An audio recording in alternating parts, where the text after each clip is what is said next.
Do you want to wake up feeling like you're stepping into who you're meant to be, into the best possible version of you? What if I told you that the key to your best life, health, and happiness are all around you? You just have to find what works for you. I'm Hope Pedraza, and I believe that there isn't just one way to live a healthy and meaningful life, and that all you need is a little inspiration to make changes that last from the inside out. Each week, I'll be sharing tangible tips and inspirational interviews to help you on your journey. These are the steps to take to improve your life and live with purpose. This is Hopeful and Wholesome. Hey y'all, welcome back to Hopeful and Wholesome. Today I want to talk about why we should be prioritizing our health, specifically our adrenal health, during perimenopause and beyond.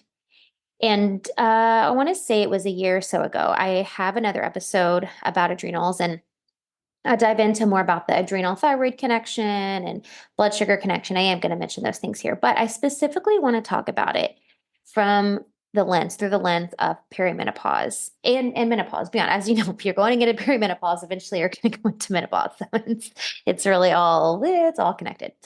And there's a specific reason I want to look at it through this lens. But having a lot of conversations lately with those who are in perimenopause or menopause, and dealing with the symptoms that come along with that. And while, yes, I think that sometimes dealing with, a handful of symptoms is pretty common, it doesn't have to be something that completely derails your life. There are plenty of women who get through this stage of their life without feeling the symptoms and feeling fantastic.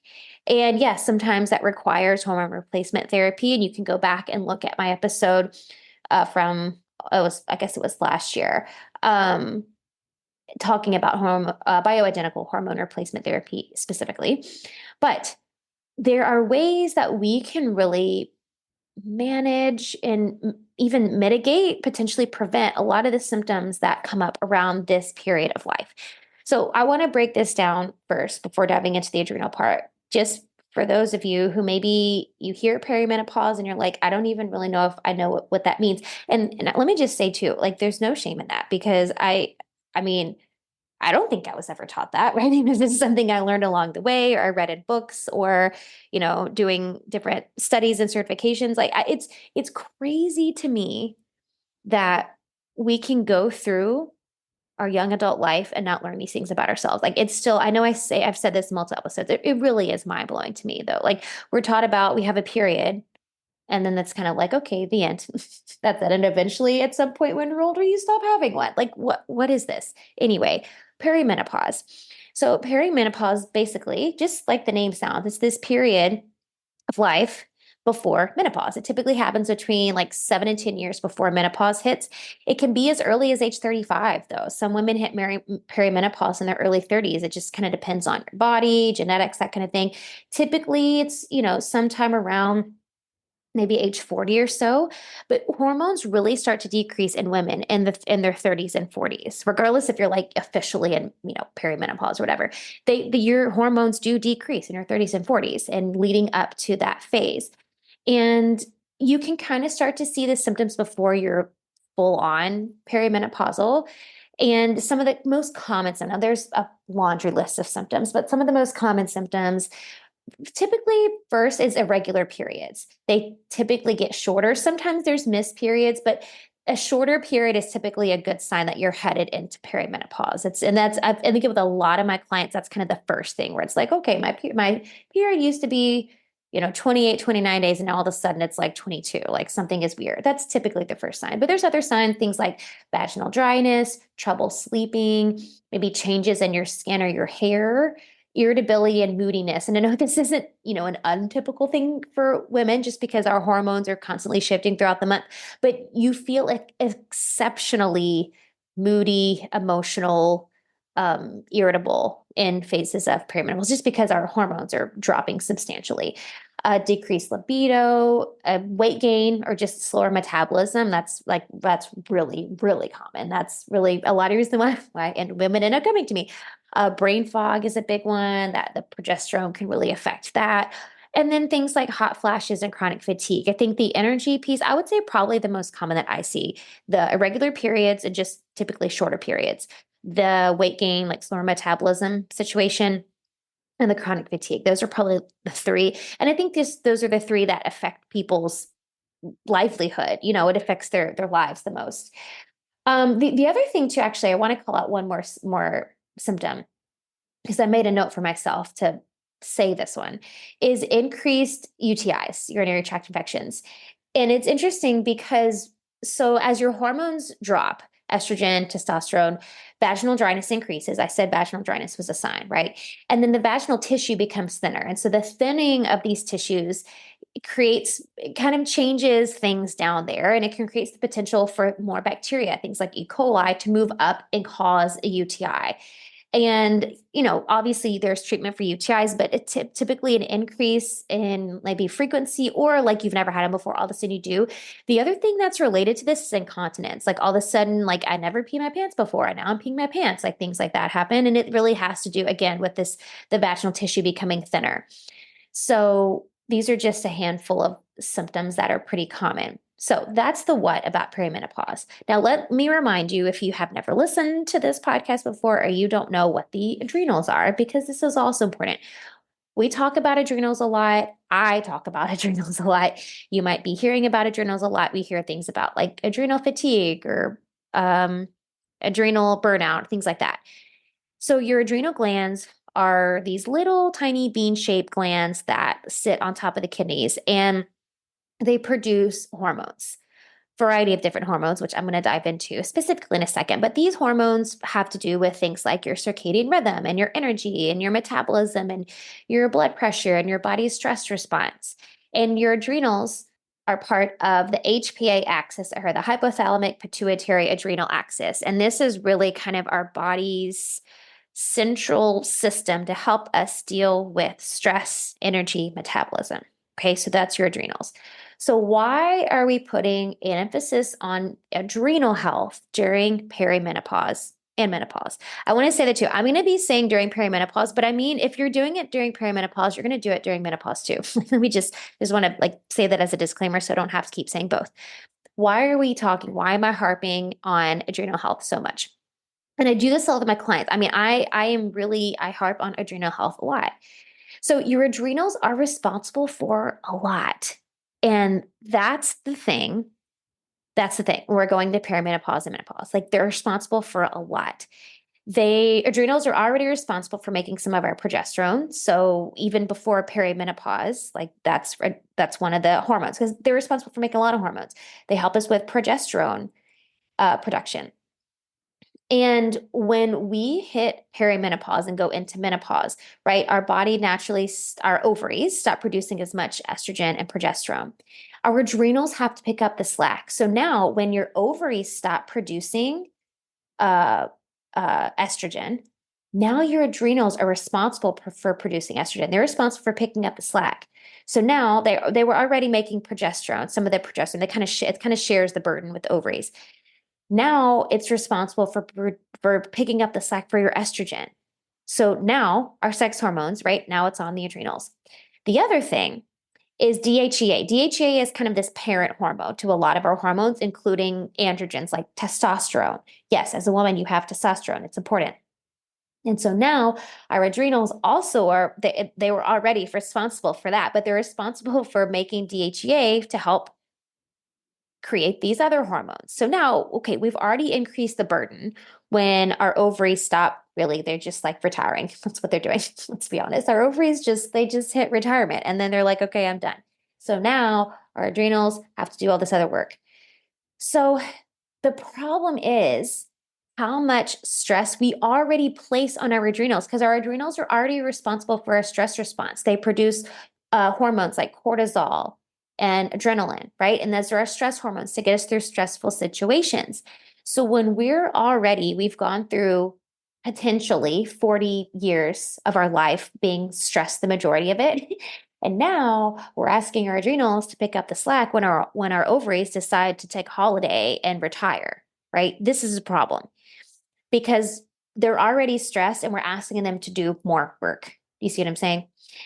The other thing too that I didn't mention is the blood sugar piece. This is the part I talked about in the other episode I did about adrenals, but our blood sugar, when our blood, basically our blood sugar and our cortisol kind of move in tandem with each other. And so our body, when our blood sugar levels are all over the place, our body has to produce cortisol to maintain normal blood sugar levels. So that, and this is why blood sugar, maintaining stable blood sugar, which I'll dive into in a second, this is so crucial because this is just another stressor on the body. And I really don't think we realize how much of a stress on the body crazy, erratic blood sugar levels are. Like this is a stress to the body and it's creating even more cortisol dysregulation. So I hope that gives you a good picture of exactly what we're asking these little glands to do in our body during perimenopause and beyond. And really and truly, my theory is the reason why so many women struggle through perimenopause into menopause is because their adrenals are already like you're going into this period of your life with your adrenals already in horrible shape. Like, really, let's just call it what it is. And I really do believe that's why so many women struggle with it. And I think if we can really prioritize our adrenal health going into this, like, let's not wait until we're already there and then we're trying to like backtrack, like, oh, no, no, I'll take care of you now. Like, let's take action now to try to help manage things. So, how do we help? Okay. I'm gonna give you a handful of things here to focus on. First, minerals, because you know I like to talk about minerals. So, minerals are first for your adrenals. The big two, and if you listen to my previous little series about mineral balancing for humanizon types, I talked about magnesium and sodium in probably every episode. But magnesium and sodium are the two big minerals that our adrenals need. They use the most of these magnesium and sodium. Magnesium, one we're getting from food and from supplements. I do think this is one that we should all be supplementing. I just don't think I don't think I know that we're not getting enough from our diet. Because you can get it from foods like leafy greens, nuts, and seeds. Those are really great sources of magnesium. But our soil has been so depleted of this really valuable and crucial mineral that most of us are deficient. The majority of us are deficient. So taking good supplement, magnesium glycinate is always my recommendation, aiming to get 5 times your body weight. I'd say at least 500 milligrams, like at least that's where I would start. Sodium is another one, right? I know I've had multiple episodes talking about sodium, so I'm not going to go down the rabbit hole or get on my soapbox, but sodium, we really have to prioritize sodium and good quality unrefined sea salt like Celtic sea salt or the Redmond salt, something that's really good, high quality mineral rich sodium is going to help salt, well, it has sodium in it, mineral rich salt is going to help support our adrenals. Potassium is another one. And potassium is another one of those electrolytes that's really important. But potassium is kind of multifaceted here. But our thyroid, I know this is an episode about the thyroid, but our thyroid and our adrenals have such a close relationship. We have to really work on both.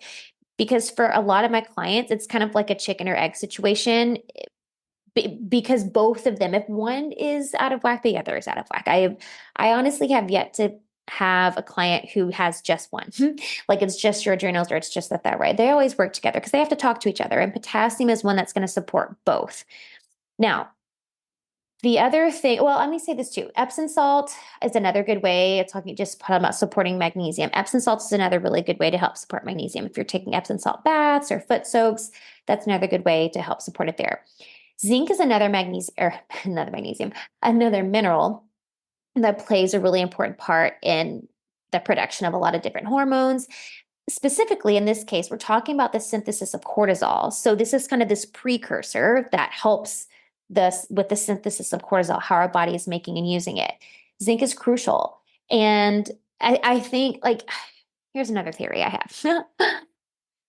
So when I say we, I just mean like our generation, my generation, not our, because maybe it's not everybody, but I feel like from baby boomers basically is when the big birth control thing started, right? So baby boomers up to like millennials and Gen Z, like we're in this generation of just birth control given for every possible thing. Like you have a vagina, oh, take birth control, right? It'll fix anything you got, right? That's kind of the generation we're coming from.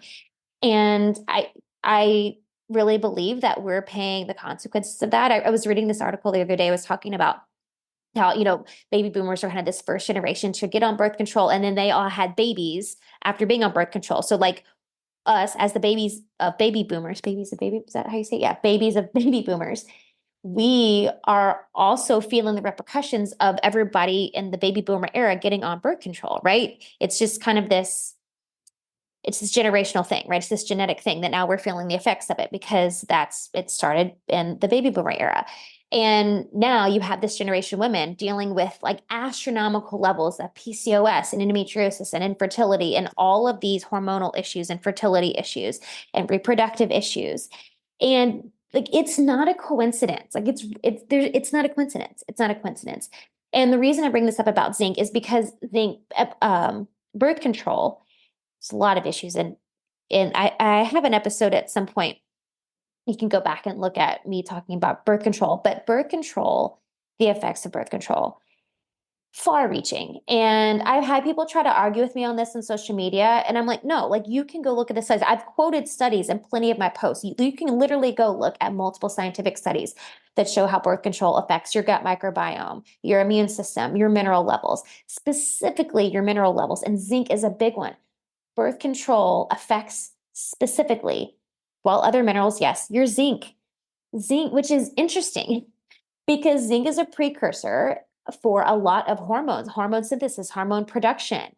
And so, like, of course, our hormones are going to be out of whack after if, you were to get off of birth control, because now we've depleted our zinc and this is affecting a lot of things, including the synthesis of cortisol. So, of course, it's going to affect cortisol, how it's functioning in the body, how it's being made and used in the body. It's affecting our adrenals. It's affecting how we deal with managed stress in the body. So you see, there's kind of this chain reaction thing that happens. It's just kind of this snowball of things that happen. So that was like a rabbit hole, but I feel like I need to go down it just to explain how much zinc is affecting our hormones in the body. Now, there are some other ways to help support the adrenals outside of mineral balancing. So there's a couple other vitamins here I want to mention. Vitamin C. Vitamin C has been shown in multiple studies to help our bodies be able to deal and manage with stress, and it specifically does support the adrenals. Vitamin C is a water-soluble vitamin, so that means it's your body doesn't store it, right? If you don't use it all, you pee it out. So it's one that you have to really take regularly, or it's not, your body's not storing it.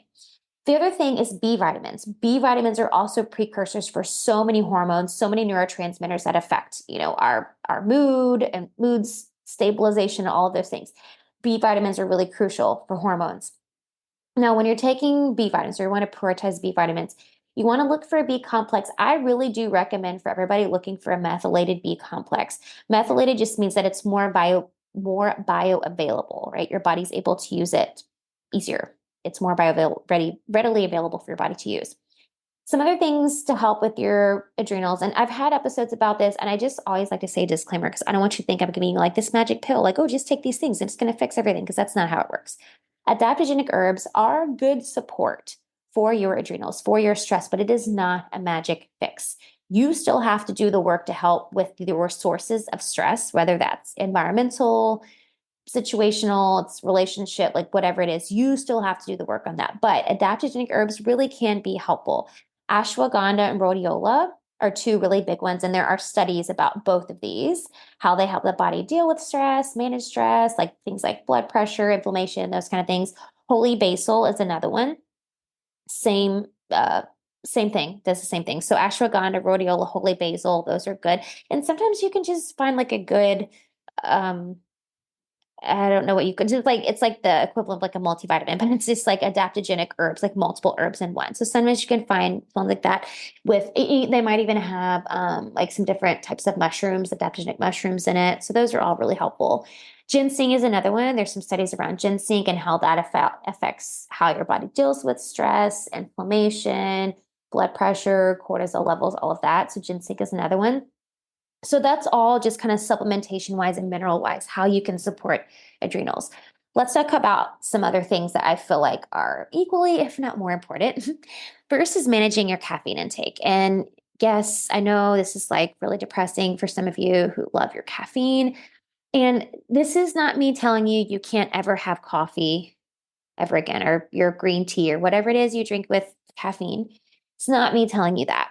But I do want you to know exactly what it's doing to your body, because the fact is, caffeine is a stimulant and it does cause a cortisol response in the body. And so if you're really trying to prioritize that calm response in the body and kind of staying in this more parasympathetic state, then you really do want to be intentional about your caffeine and either being really mindful about it, maybe going to like a half caff situation or going to something like green tea instead of coffee that may not have as much, or like a matcha that's not have as much caffeine, but really just being mindful. And if you're in a state or a period of your life where you're really trying to heal your adrenals, like you feel like you've either done labs and there's been some damage done, or you just feel like the signs are there, my adrenals are struggling, then you probably do want to stop the caffeine for a while because it is affecting your cortisol response in the body, right? So caffeine. Sleep is another one, of course. It's not, people don't think it's like the sexy thing to talk about because it's sleep, but the fact is it really does it affects everything. I mean, it really does. And it's all about prioritizing your circadian rhythm. Like that's how we really keep stable cortisol levels and blood sugar. I'm going to talk about blood sugar in a second, but it really does affect your blood sugar as well. And so when we're prioritizing your circadian rhythm, these are things like, waking up around the same time every day, like getting sunlight when you first wake up, eating breakfast and meals at regular times, and going to bed around the same times every day. So like really putting your body in that consistent rhythm, circadian rhythm is really does affect how your adrenals are functioning. Now, the other thing is just sleep in general, because sleep can be something that is affected by perimenopause, just how our hormones shift and how that affects, especially progesterone, that kind of is what affects your sleep, the lack thereof, like a progesterone, like a sleep, is doing other things, having a bedtime routine, a nighttime routine to kind of get you in that state. Maybe it's like meditations or stretching or breath work or whatever to kind of put you into that parasympathetic state before you go to bed, putting yourself in a dark room. Maybe it's an eye mask situation, turning the screens off with plenty of time before bed. So you're really like training your brain and your mind to get into that sleep state. And then taking your magnesium before bed, right? Your magnesium really helps promote sleep. So just getting into the routine of prioritizing sleep and making that a priority.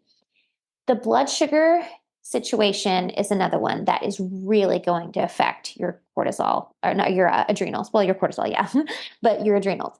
This one might be like number one, right? Really and truly, it might be, because a lot of the women I've worked with that are menopausal, like kind of perimenopause, menopause, and post, this one hits big.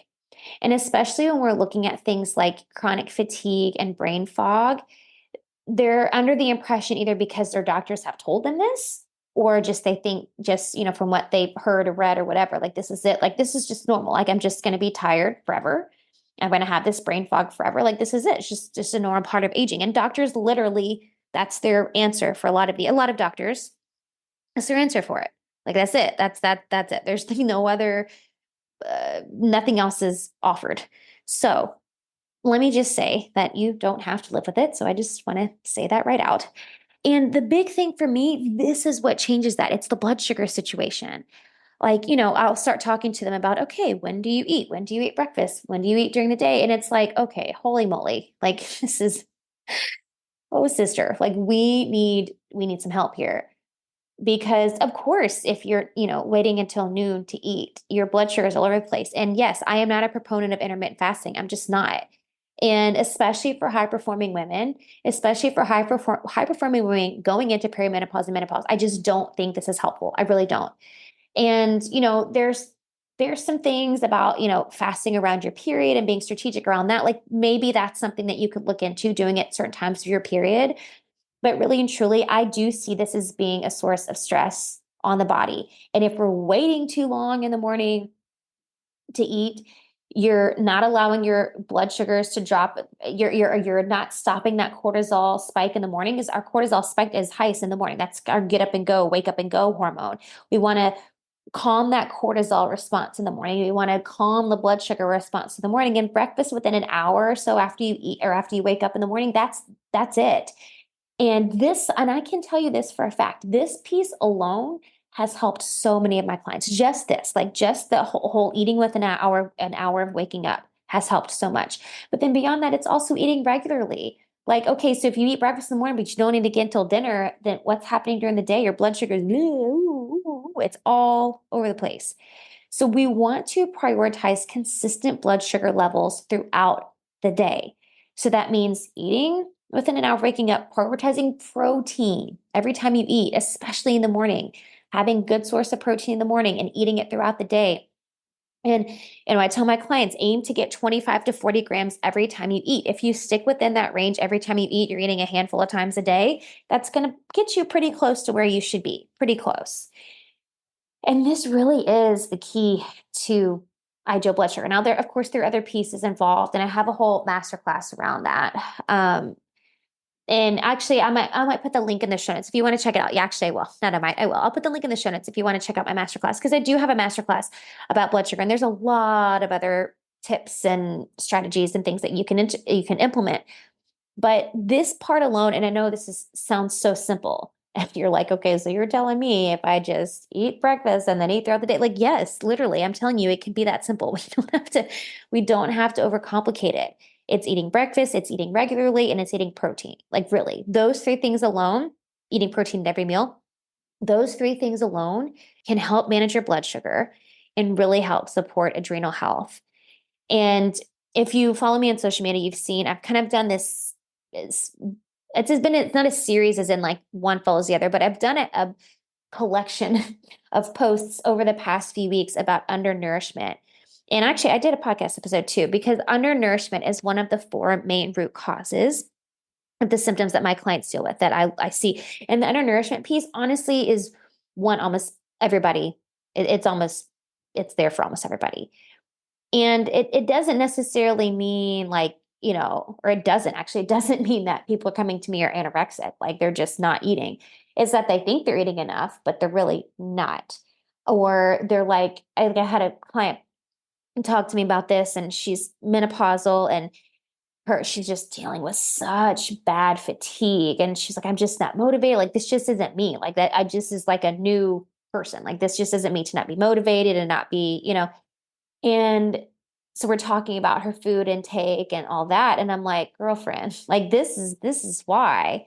Like, it's, you think you're eating enough, but you're not. But then the other thing she's saying, she's like, well, I'm just not hungry. Yeah, that's a hormonal thing too. Like, you have hormones that tell you when you're hungry and when you're full, and you not being hungry, that's a hormonal issue. If you wake up in the morning and you're not hungry, now some people aren't hungry like right when they wake up, but within an hour of waking up, if you're not hungry, that's a hormonal thing. Like, you have hormones to tell you when you're hungry and when you're full. And if those signals aren't signaling, this is a hormonal issue, right? That's what it is. And so we have to kind of train those hormones again. Like I told her, it's kind of a situation where we kind of start slow. Like for her, it was the first step was just, okay, let's start just eating breakfast in the morning. Like, we don't have to do all the things all right now. Can we just start by eating breakfast in the morning? Like, that's it. Like, that's going to be your first step. Start breakfast, eating breakfast in the morning, whatever you do the rest of the day, I'm not going to harp on that right now. Then once we got that like consistent, now, okay, can we do just 3 square meals a day, right? Just 3 square meals. You're eating breakfast, you're eating lunch at a normal time, not at 3 p.m. You're eating almonds in your car. And then let's eat dinner, right? Let's eat 3 times a day, right? And just building on that. But that is retraining your body, retraining your signals, retraining your hormones. Like, okay, now I'm getting in the rhythm. Now I know that I'm not being starved. So now I'm going to start turning those signals on again. Like, oh, okay, I'm not going to be starving. So now I can turn on the signals and tell you that I'm hungry, I'm full, whatever. So if you're saying that to me as you're listening to this, you're telling me like, but I'm just not hungry. Like, we have to retrain that. And she is not the first client that I've had to have this conversation for. And I told her that especially in this stage of life, perimenopause, menopause, and because our hormones are changing, it's literally all of your hormones are changing. So the hormones that are affecting your ghrelin and leptin, those are the hormones that tell you you're hungry, you're full. Those are also changing. So we just have to kind of work with it. We have to work with managing blood sugar and all these other things to help kind of retrain is the word that's coming up. So I guess that's what I'm going to use, kind of retrain those again to teach us, to give us the signals that we want them to give us. Okay, so that's the managing blood sugar piece. I really do think that's important. Two other things I want to say. First is being mindful about high intensity exercise. Again, just like the caffeine thing, I'm not telling you to never do high intensity exercise ever again, but I am telling you to be mindful about it. Our bodies really don't need high intensity exercise every day. Like they don't, they really don't. So if you happen to be like, I don't know, a marathon runner or something listening to this, like just be mindful, like you're really going to have to prioritize eating, like really prioritizing your food, strength training to help hold on to muscle and hold on to your metabolism and really take care of your adrenals. But other than that, like our bodies really don't need high intensity exercise all the time. And so, especially if you're already in that, stage of what's considered adrenal fatigue, like that's a recipe for not good things. So this really high impact or high intensity exercise really is another form of stress on the body. So it makes it harder for your adrenals to repair themselves.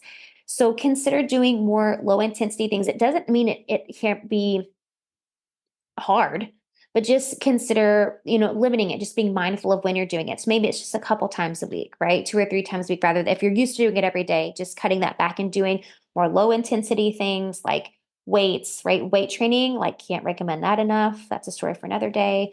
Weight training, Pilates, maybe it's lighter cardio. Maybe it's like do your fat burning cardio, right? Like track your heart rate, do fat burning cardio. That's what you want to do anyway. You want to burn fat, not muscle.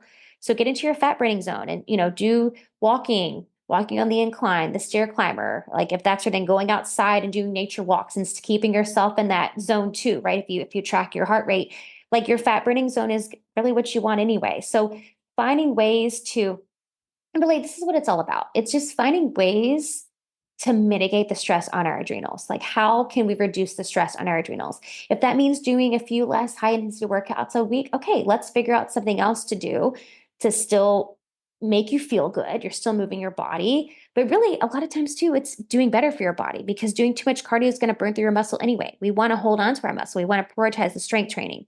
The last thing I'm going to say here is to help support your adrenals is really working on, you might know what I'm going to say. Take a guess. Mindfulness practices. It's increasing these parasympathetic activities, meaning it's getting you into that parasympathetic state, that calm, rest and digest state. Things like meditation, maybe it's yoga, a nature walk, it's journaling. Maybe for you, it's something else like reading or gardening or art or crafts or whatever it is that gives you into that mindful state. More of that, more things that make you slow down, more things that put you into the mindful state where you're not going a million miles a minute and your mind is running circles around you, right?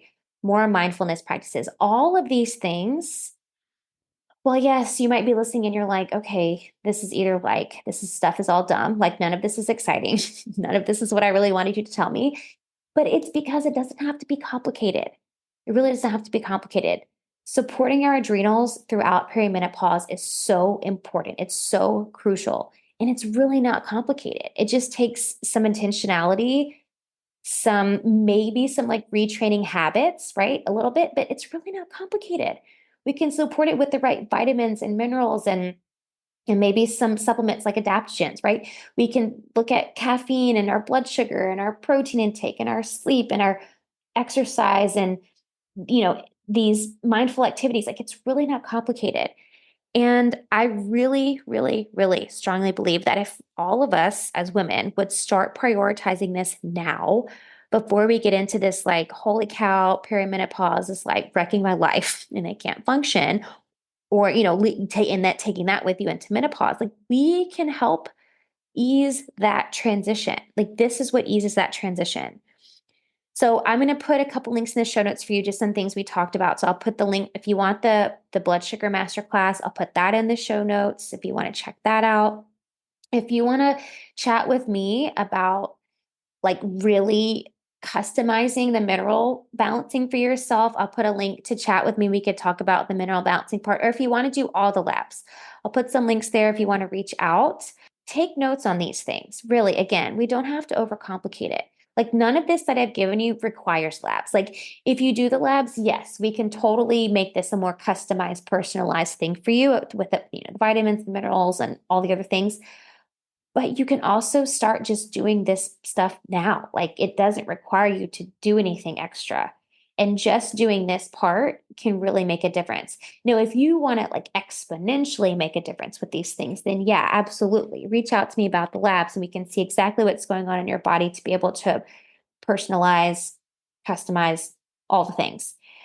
But get started with these pieces. This, I really do feel like this can change the quality of life for women as we go into these new stages of life that, really in a lot of ways, the Western world is like teaches us to dread and hate because so many women struggle through it. We don't have to. We don't have to struggle through it.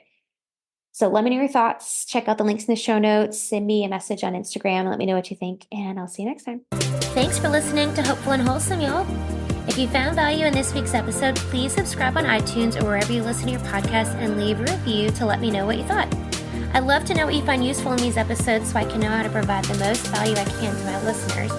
And if you have topics you'd like to know more about, I'd love to hear those as well. So shoot me a message on Instagram, Facebook, or LinkedIn. It's at TheHopePedraza, or you can visit my website, hopefulandwholesome.com. Thanks, y'all.